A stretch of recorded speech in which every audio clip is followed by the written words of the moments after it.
Christmas shopping looms closer.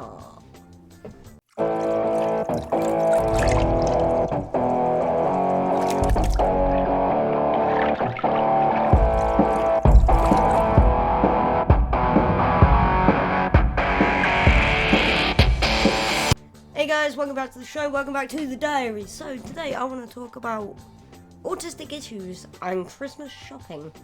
So as you adults, parents will likely know, Christmas is around the corner, guys. Yeah!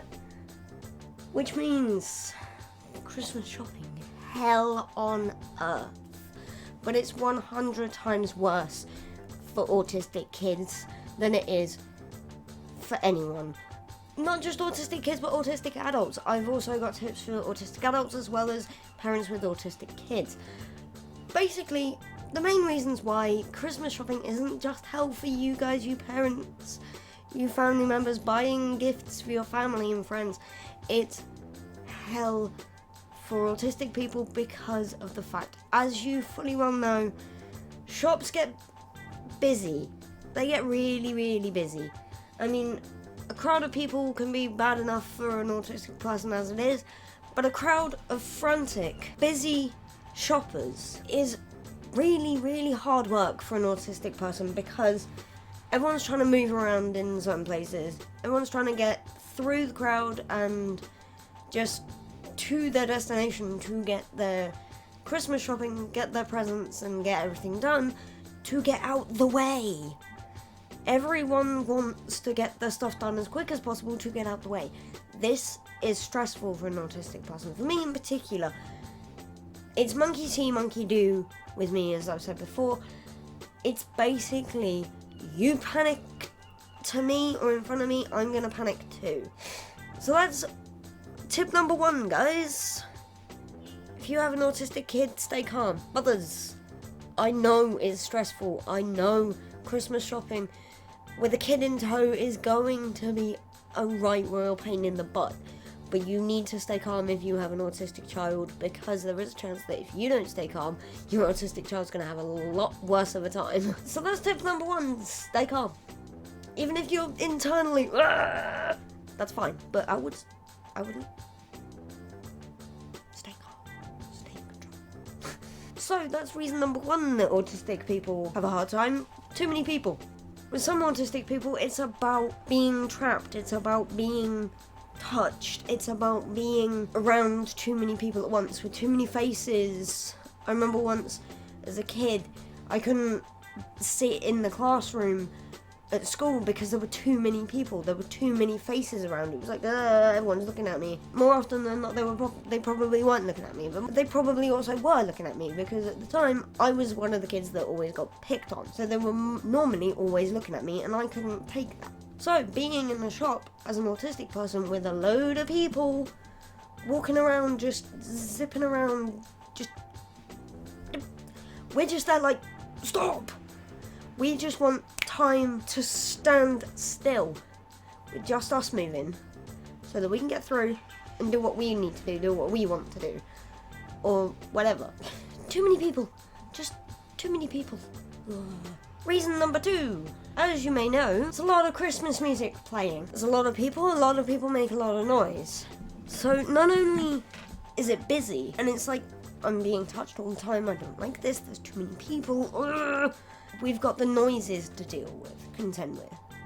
We've got the Christmas music playing in the background, compared to the clicking of high heels from the ladies wearing high heels. I'm not gonna say don't wear high heels, ladies, because that's your choice. If you want to wear high heels, that's your choice. But mothers of autistic children, if you do have an autistic child, please, please, please just be aware of your high heels and be aware that they might be annoying your child. Just be aware of that, okay? We've not only got that to deal with, but we've got speech to deal with. We're listening to every other person in the shopping centre, mall, or little shop that we're in, whatever it is that you've taken your autistic kid into. We're there listening to all of that, and if you're then asking us questions like, which do you like best? Or what colour do you want? Or what do you think of that? While I go sneakily pick this thing off the shelf over here. If you're doing that when we've got all this stuff going on, we can't comprehend what you're telling us. We can't work out what it is you mean. And that's when a meltdown's likely to happen. It's likely to happen in the hustle and bustle of the shops, in the hustle and bustle of doing the Christmas shopping, just when you decide to get us involved or get us to look away for a few minutes or do something for a few minutes, so that we're not under your feet, so that we're not sneakily managing to see what it is you've got us for Christmas or anything like that. That's when it's likely to happen. So, tips for this: ear defenders or headphones for autistic adults. So tip number 2, to block out the noise of the shopping at Christmas time, is ear defenders or headphones. Autistic adults, if you're going out Christmas shopping, take your headphones with you. If you don't like the cheesy Christmas music, that's fine. That's a great way to block out the cheesiness of the Christmas music to keep you calm, because there is a high chance that if you don't take your headphones, you're going to be there like, stupid cheesy Christmas music, it's just so cheesy. Why can't you play the good stuff? Why can't you play the hits, the proper good Christmas music, the greats, the good songs?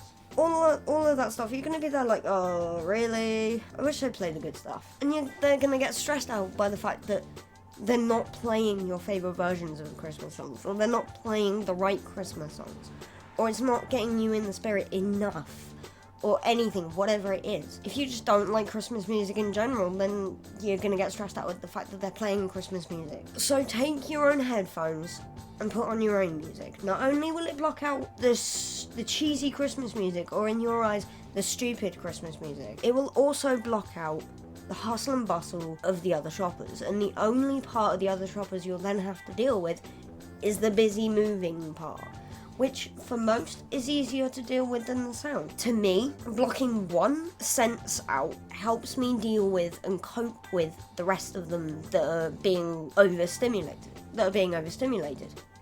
Because it means I've got one less thing to think about, so my brain's got one less thing to stress over.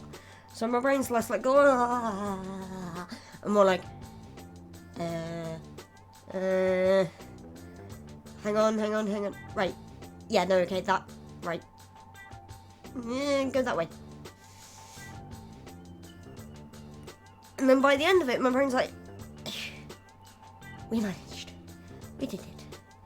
Right. I'm gonna go over there, and I'm gonna go chill. Whew. Because I've been able to shut one thing out enough from my brain to work through the other things. So it's still stressed out. My brain's still stressed out, but it's not stressed out to the point where a meltdown can happen. So tip number 2 was block a sense out with ear defenders or headphones.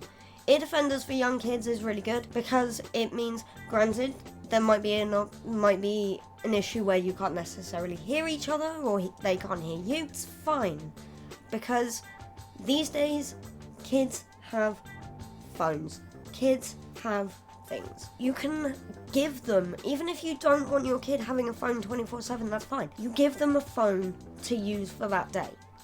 And you tell them, we're going somewhere noisy, but what I'm going to do is I'm going to give you a set of ear defenders, right? But it will mean you can't hear me. So whenever I need to speak to you, I will send you a text message, right? Now, if I get your attention by tapping you, or if you want to hold your phone out all the time, that's fine. But if I get your attention by tapping you, I want you to look at your phone, right? Because I will be sending you a message.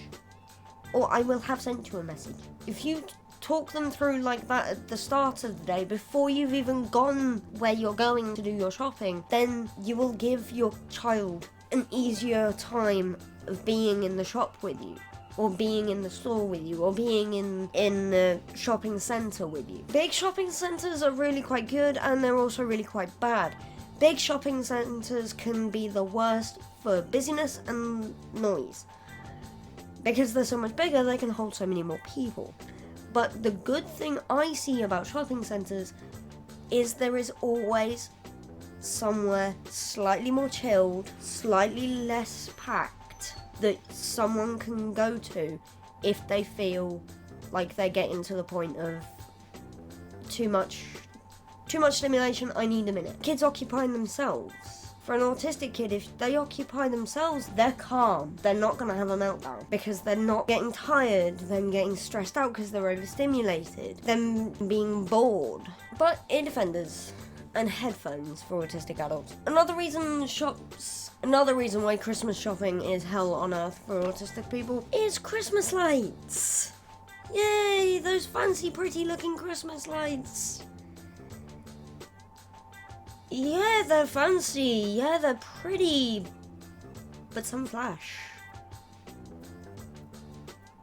Now, this isn't scientifically proven, and this isn't words from a doctor or anything like that, or a psychiatrist, or anything at all.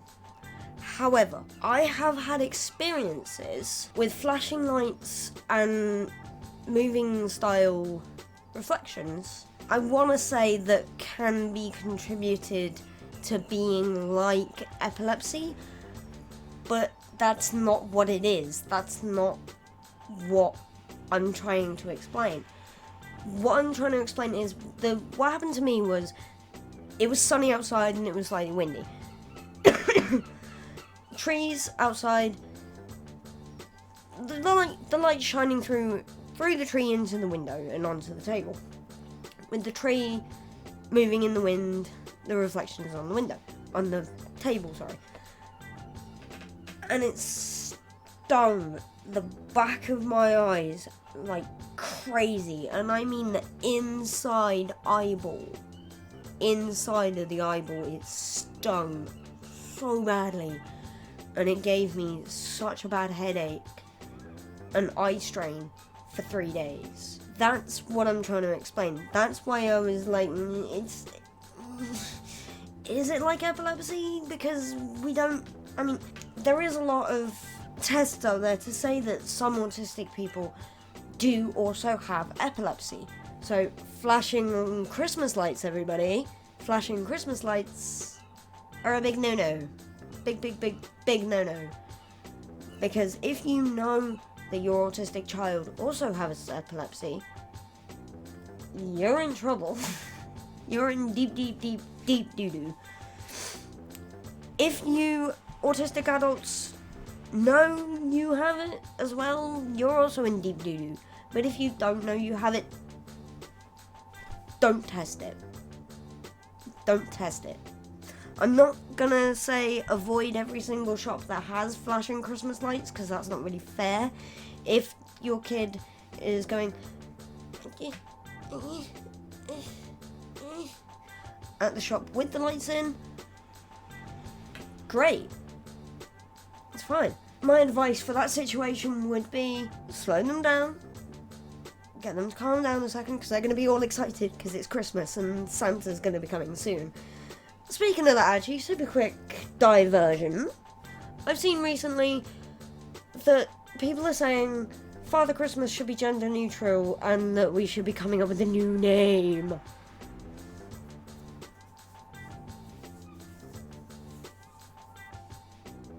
I can see your point. I can see your reasoning. I understand. However, it has always been Father Christmas. It has always been Santa. Why change it now? All I'm saying is, if you really, really feel so strongly about it, then you in your household make up a new tradition. Yes, okay, your kid might get laughed at at school. So what? So what? It's Christmas. Everyone is buying things for people. Everyone's showing a bit of love at Christmas. Just because they get laughed at. No, you don't want your kid laughed at. But the thing is, if you want a gender neutral name, in my eyes, what's more gender neutral than Santa? I get the Father Christmas bit, but Santa? How is Santa not gender neutral, guys? Let me know down below. Let me know in the comments down below. How is Santa not gender neutral?